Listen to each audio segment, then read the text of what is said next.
Welcome to Communion and Shalom.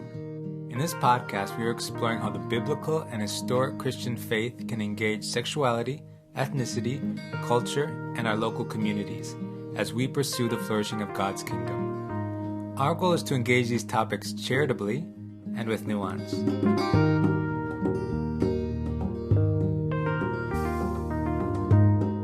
Hello and welcome to another episode of Communion and Shalom. We are continuing to dive into the Commons series, thinking about local communities and how we actually build our lives together. Today I'm really excited to have as a guest Joseph Pearce, as well as to be accompanied by good friend Brendan Johnson. Joseph Pearce is a native of England and is an internationally acclaimed author of many books, including bestsellers such as The Quest for Shakespeare, Tolkien, Man and Myth, Unmasking Oscar Wilde, C.S. Lewis and the Catholic Church, and many more. He is a visiting professor of literature at Ave Maria University and visiting chair of Catholic Studies at Thomas More College of Liberal Arts in New Hampshire. Thank you, Joseph, for joining us today. Could you tell us just a little bit more about yourself?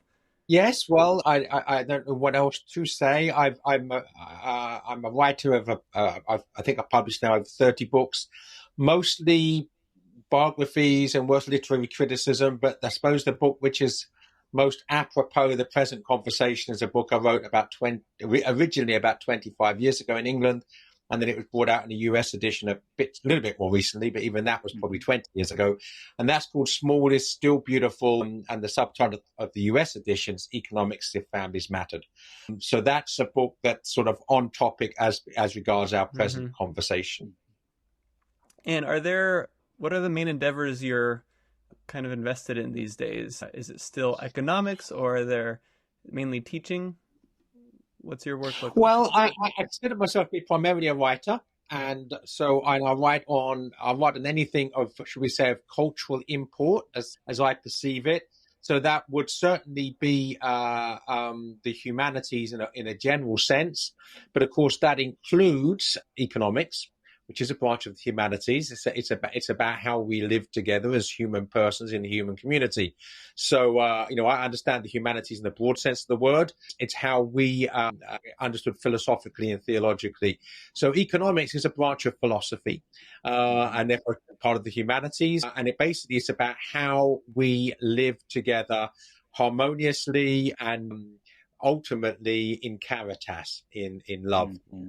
Mm-hmm. Yeah, thank you so much for this. I loved reading your book, Small is Still Beautiful. It was my first introduction to your work, but I was so excited because I've been a fan of Schumacher for many years, and he feels like one of these well-kept secrets, unfortunately too well-kept. But I was wondering if you could share, how did you get exposed to his work?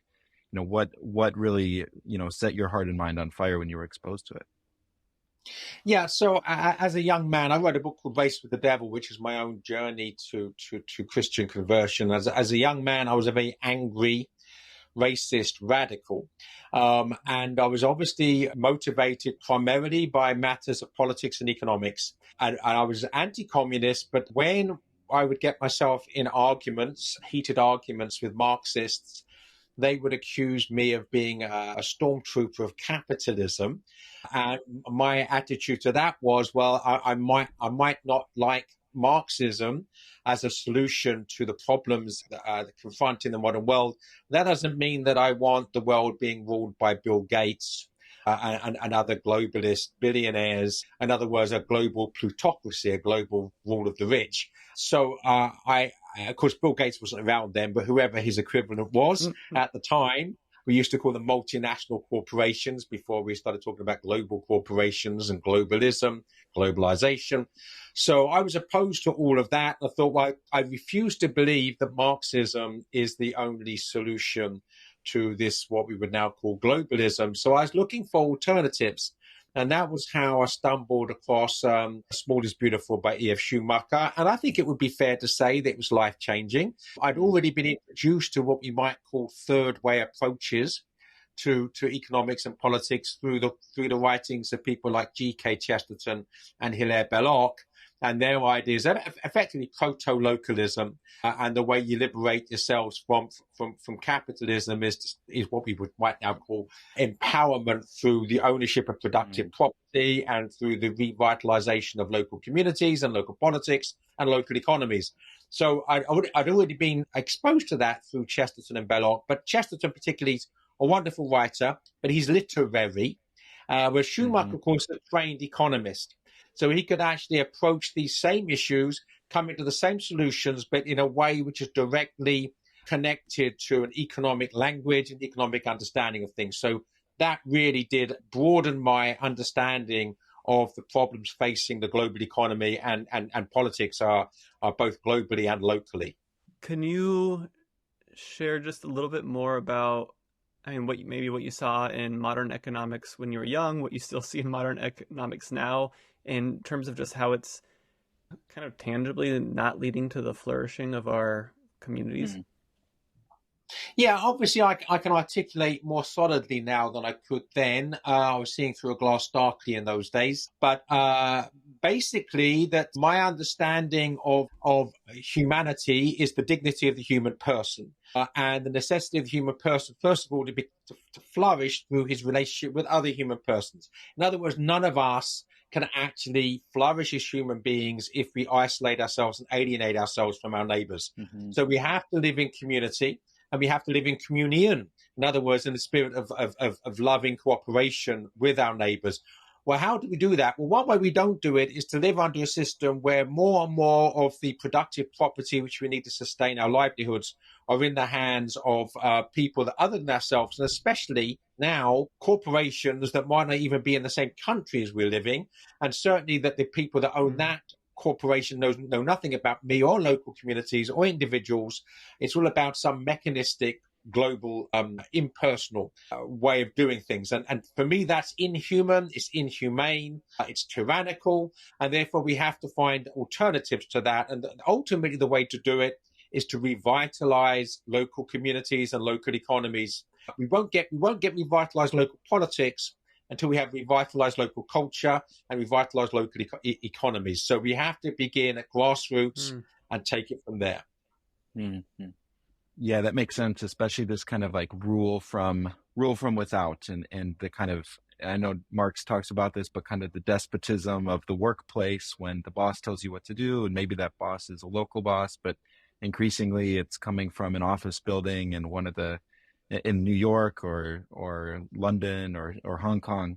Curious, though, one of the things that I find so beautiful about Schumacher's work and your approach as well is that it kind of inverts the priority. And instead of human life coming under economics, which really places too much value in economics and gives economics too much credit for its own vision, it says that economics has to come under human life and under human communities, and economics needs to be oriented towards the flourishing of persons and towards communities.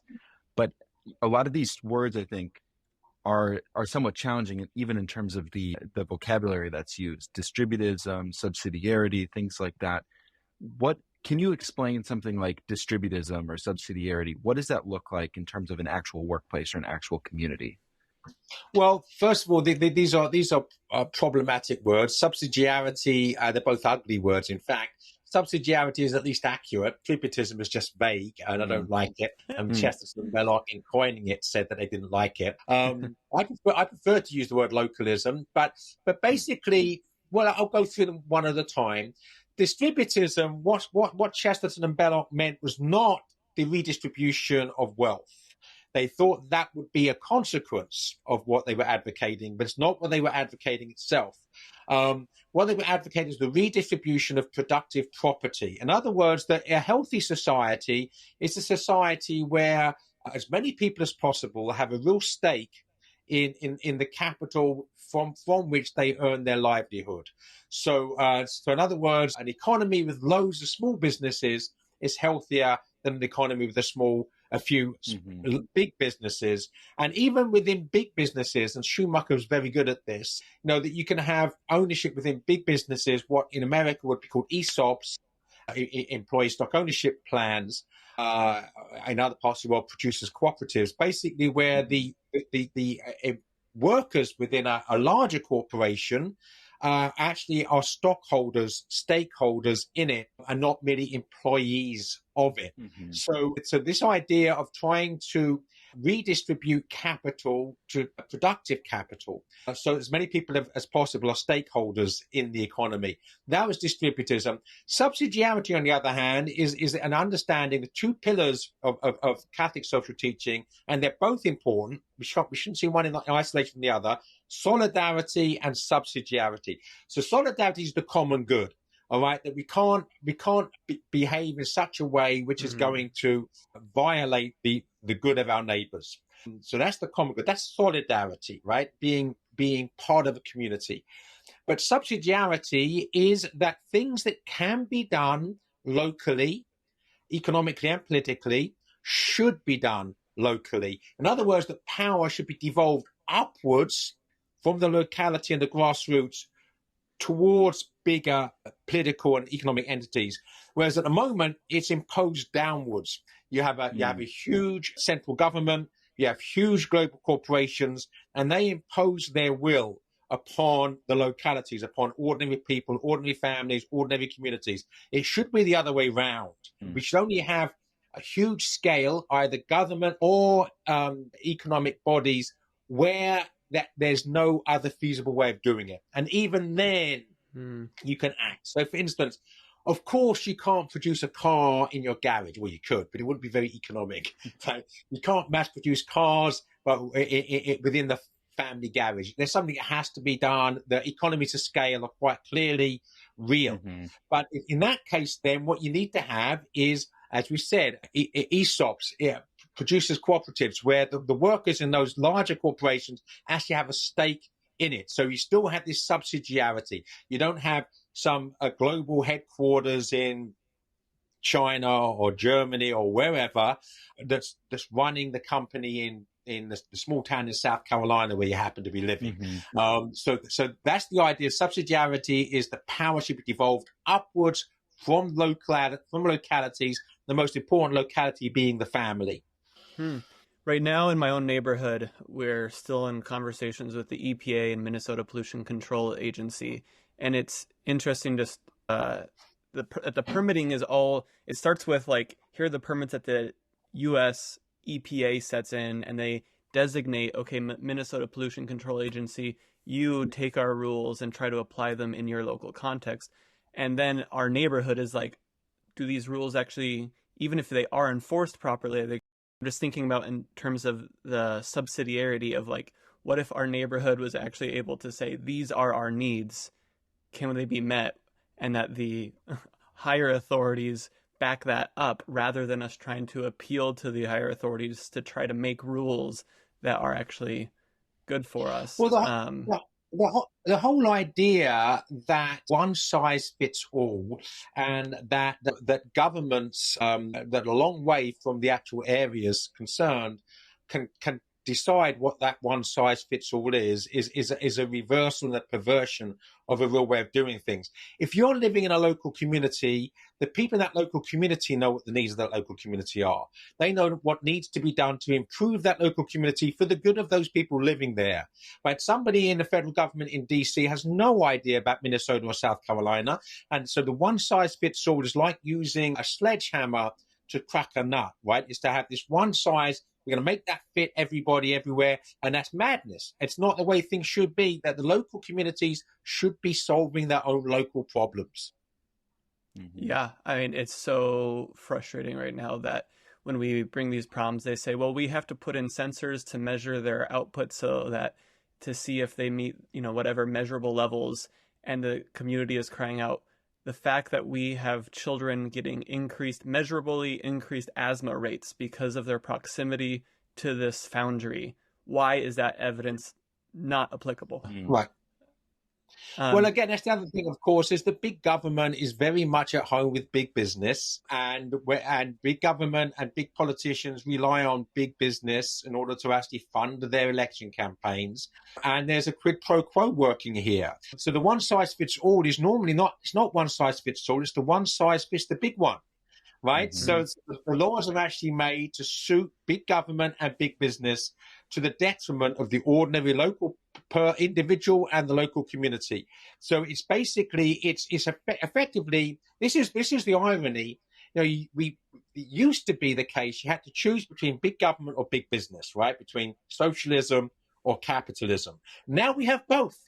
We have big business and big government in bed together, running the world to the detriment of ordinary people in ordinary places. Yeah, that's right. I was wondering if you could talk through the example of like Mondragon, for example, out of Spain. What are they're a large organization, but they're also member owned or owned by partners who make up the business. How does that model operate, and like how would that be different than kind of the ownership structure of a large corporation today? And like how does that interact with either Christian or more philosophical teachings about the dignity of the person? Well, that's a great question. So there's a chapter, or at least a part of a chapter in my book, Small is Still Beautiful, about Mondragon. So Mondragon grew out of a Catholic social teaching, specifically Pope Leo XIII, with his encyclical Rerum Novarum, set out the principles of solidarity and subsidiarity, and suggested workers' participation in larger corporations. So this was what inspired, and then there was a follow-up encyclical by Pope Pius XI 40 years afterwards, called Quadragesimo Anno, on the 40th anniversary of Rerum Novarum. So these two encyclicals together inspired a priest in the Mondragon region of Spain, the Basque region of northern Spain, to try to put these principles into practice. And this is a very important thing here, because, you'll have, say, free market libertarians and orthodox Marxists say, well, this is all very well, but it doesn't really work in practice, right? Well, we're going back to the 1930s, and Mondragon grew out of this understanding of we need to make the employees of big industrial concerns stakeholders and not merely alienated employees. Mm-hmm. And he put that into practice, and now Mondragon, a century afterwards, is thriving. The important thing about it shows that principles of subsidiarity can work on a large industrial scale, as well as on small industrial scales. There are numerous smaller producers' cooperatives, ESOPs. For instance, a large part of the construction industry in Italy are small producers' co-ops. And you might just find an obvious example. If you have a community of small farmers, they could pull together for the bigger capital investments, right? The bigger machinery that none of them need to use all the time, but all of them need to use some of the time, and none of them have the money to pay for. So they get the club together, and the capital intensive aspect of it is collectively done through this cooperation. But that doesn't negate or destroy their independence, their freedom as owners of their own property, productive property. Wow. Amazing example. It's been a little over 20 years since you wrote Small is Still Beautiful. And yeah, these critiques, these problems are still on point, and maybe just getting worse, the divorcing from local life. What events have you seen that have they surprised you as they've played out, especially as we think about things in the European Union or maybe things in America that feel like, did it meet your expectations? Were there surprises for you? Well, I think that there's a natural tendency for those that have power to want not only keep it but to increase it. So there's a natural tendency of centralization in terms of both political and economic power, and therefore those who want authentic political and economic freedom have to not just diligent and vigilant, they have to actually be active and proactive in fighting for localism. So I can see, before I get into some practical what we need to be doing, that 50 years ago, it was just said basically the Cold War scenario was stable, and the future basically was that the whole world would be part of either the Eastern Bloc or the West Soviet Bloc or the so-called Free West. Okay, and yet the Soviet Union implodes, and now we have dozens of countries where there was just the Soviet Bloc. So we got the resurrection of small nations, which is basically much better than large empires, politically, global empires. So we've seen that happening. We've also seen growth of an awareness of locality, of localism. I mean, even the word is relatively new. So I do see encouraging things. But the most important thing I'd like to get people to understand, we can change the world every single day by voting. Now, we vote very occasionally in elections, so that every few years in elections. And I'm certainly not suggesting we should not do that. Of course, we should do that. But we vote every single day, every time we put our hands in our pockets and spend a dollar. If we really want to change the world, every dollar we spend changes the world either in a worse direction or a better direction. So we should be spending our dollars locally on local products, local restaurants, not chains. We should try to spend less of our income on globalized products. In other words, we don't have to have the latest iteration of the smartphone. You know, we don't have to have the latest computer all the time. We don't have to be keeping up to date with all the new technology. We can just be functional with it and basically be controlling it, not being controlled by it. So if we spend more of our money on local products and local culture and just go out to local theaters, local restaurants, local distilleries, local breweries. I like fermented distilled beverages. You know, so that we can change the world. So for instance, give practical examples. We buy virtually all of our meat from a local butcher. We buy our produce, at least during the summer months, from a local farmers market. We don't eat in chain restaurants. So, you know, so we are doing our bit. And if we can evangelize, if that's the right word, we can convince other people that the world will change to be a better place if we learn to, if you like, politicize our dollars and to actually spend our money prudentially, temperately, in a manner that's going to make the world better for ourselves, our neighborhoods, and our neighbors. I'm curious about that too. This is a conversation that David and I have been having for the last year or so, of exactly this, like voting with your dollars and making your dollars kind of build the actual material foundation for the better world that we want to live in. For some of the bigger decisions, like let's say housing, education, even like retirement savings, you mentioned some example from foods and consumable things, even down to like where we choose to work. How would you have any advice or practical tips on any of those? Yeah, I mean, normally once you have the principles in place, the freedom's in our pocket. In other words, you know, how we spend our money is the sort of society we're going to get. You can apply those principles of localism, for instance, small is beautiful, to everything. So, for instance, we opted out of the global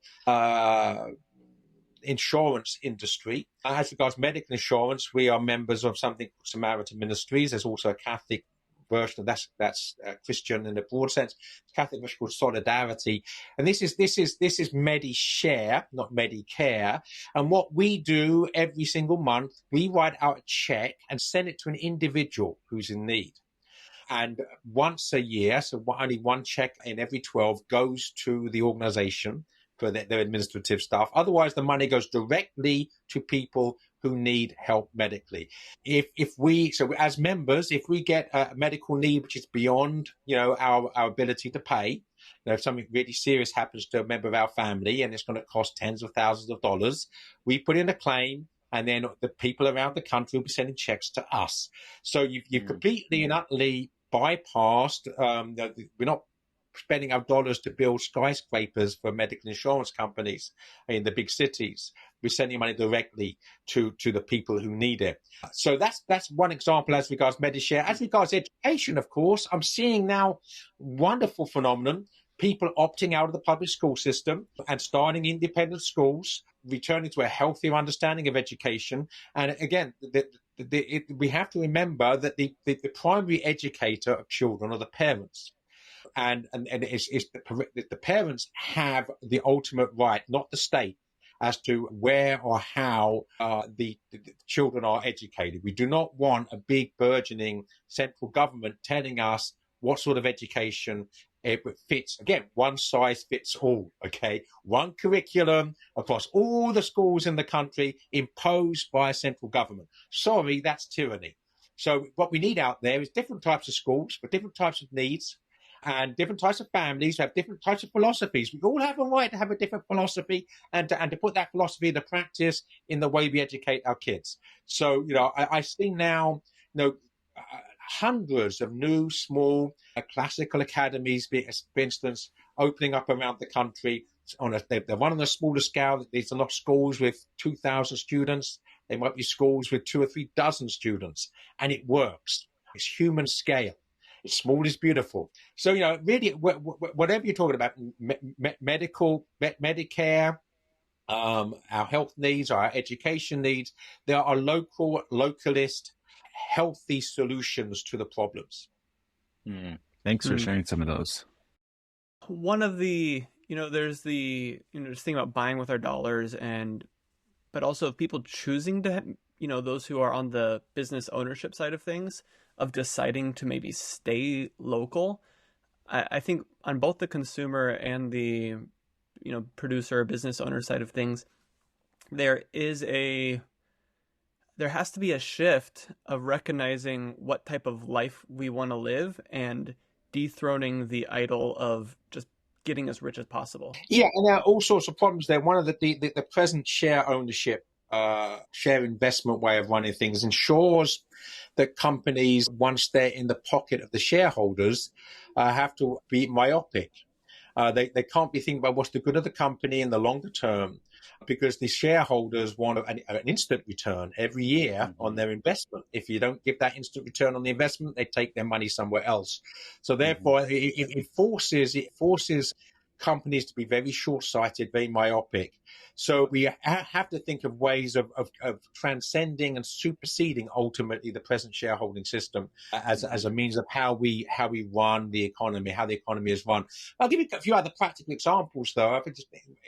You wouldn't think on the edge of LA. I'm very much an agrarian at heart. I like to be as far away from big cities as possible.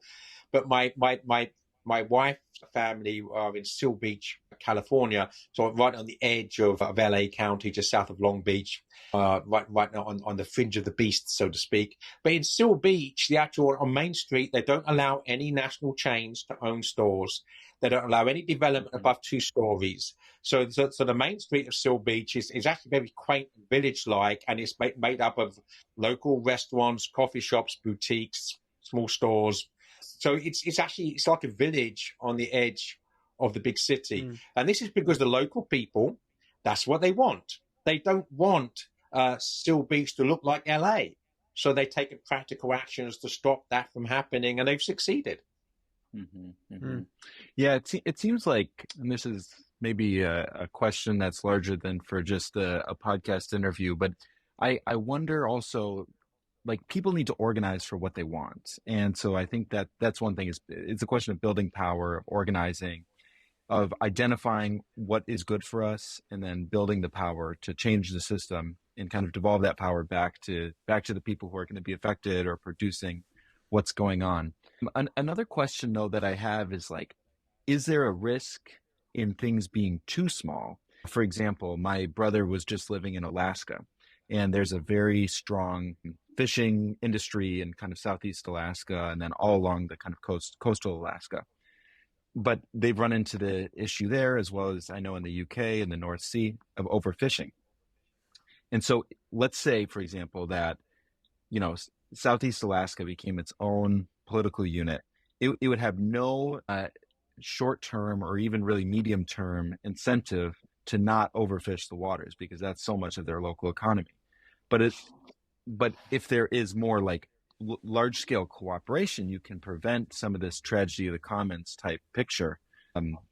Is that just an example of subsidiarity? Like, some things need large-scale solutions, some things need small-scale solutions, or is there? I don't know. Like, it feels like there could be a danger in things being too small or too protectionistic. Well, I'm not disagreeing with that, but I'm not sure that I agree with the particular example you gave. I would say that if a local community relies very much on a particular commodity, should we say, it's going to preserve and protect it. If they realize they overfish today, they'll starve next week. Then they won't overfish today. So again, I think that the common sense approach to these issues are best sorted out locally. You're not going to, destroy your own livelihood by abusing things. And it is normally overfishing is the industrial approach to fishing. When you, instead of the small trawlers, you have these vacuum things that just basically just suck up everything in their path. It's industrialized fishing, which has led to overfishing, not small fishing communities and small fishing industries. So again, the problem is caused by bigness. Same thing with agriculture, right? The poisoning of the soil has been caused by an industrial approach to agriculture. We've actually the richness of the topsoil has been ruined. So now we have to pump, damaging fertilizers onto the soil because we've created a desert because of, again, short-term industrial approaches to agriculture. Local communities don't do that. You don't destroy your local environment in order to get a living. Hey, do you have any examples, or maybe in your own life, where pushing for this localism, it's kind of like addressing, yes, these big picture ideas, but also just is actually developing that community where people are actually happier to be working and organizing with their neighbors, with their local communities? Yeah, I see it happening. I mean, for instance, when we moved, we live in South Carolina, in the upstate of South Carolina. When we moved here in 2006, our nearest town was sort of out in the countryside, about 5 miles away, and it was a ghost town. There was nothing there. It was an old railway town. The railway wasn't there any longer, and nearly all the stores, shop fronts on Main Street were boarded up. It was very run down. Now it's revitalized, and again, local restaurants, local breweries, local distilleries, boutiques, coffee shops. It's a thriving place now. If you actually go there, the problem is finding somewhere to park. Because it's now a thriving downtown area. So that's a perfect example. The rise of farmers markets is another example. So I do see it happening. What we need to do is to be supporting this localism and opting out as far as possible. And of course, all of us, we're all using our computer at the moment, right? Now, all of us, we can't opt out completely, but we can minimalize. I call myself a techno-minimalist. It's not that I don't use technology, but I use it as little as I can get away with, and I spend more time doing things locally or with local people. We go to the theater, right? We go, so it's etc. So that we have to rethink our own mindsets if we're going to change the world. We have to get off the treadmill as far as possible, or at least slow it down. For goodness sake, throw some sand in the gears. Yeah. Well, thank you so much for this. This has been a huge pleasure to speak with you.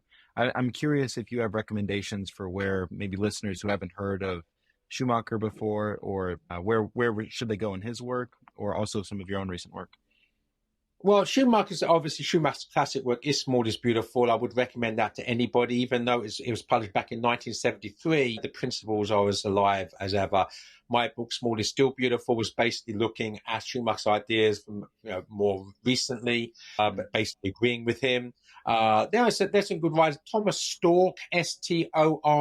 If people want to check out his work, he's certainly very, very good. But if you really want to get deeper, there was an economist in the middle of the 20th century called Wilhelm Röpke, if I'm pronouncing his name correctly. Wilhelm Röpke is R-O with an umlaut over it, P-K-E. So again, if people want to do further reading, then that's obviously what I would certainly recommend.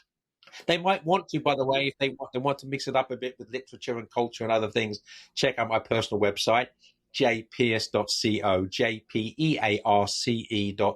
jpearce.co. For those who just want that first step in, would it be best to go to your work since it's more recent, or go to the old Schumacher work? Or maybe I mean, mine's not as recent as it could be. I should be thinking about bringing out another new edition. So, I would say read mine instead of Schumacher's. I think that one dovetails the other, but heaven forbid I should say read me instead of Schumacher. So either is a good option, it sounds like. Well, great. Thank you. Yeah, so much. There, I know, is a lot more we could dig into. And as I'm thinking about, alternatives to stock market investments, how to actually get into local investments, how to continue to reorient our hearts, our wallets, our loves, to be building up these communities. But this was a really great introduction, and I really do heartily commend your work to all the listeners. So thank you, Joseph, for joining us today. My pleasure. Keep up the good work you're doing, because obviously we need people to be getting the word out there in the way that you're doing. So bravo to both of you, and keep it up.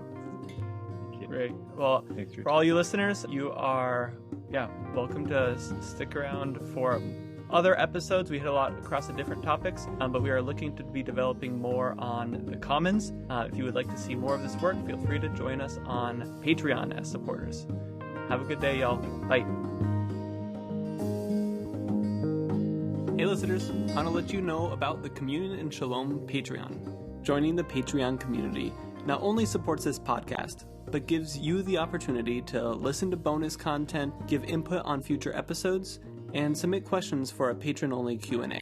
We're so thankful for the support and encouragement from so many listeners, and we hope that this podcast continues to be meaningful to you.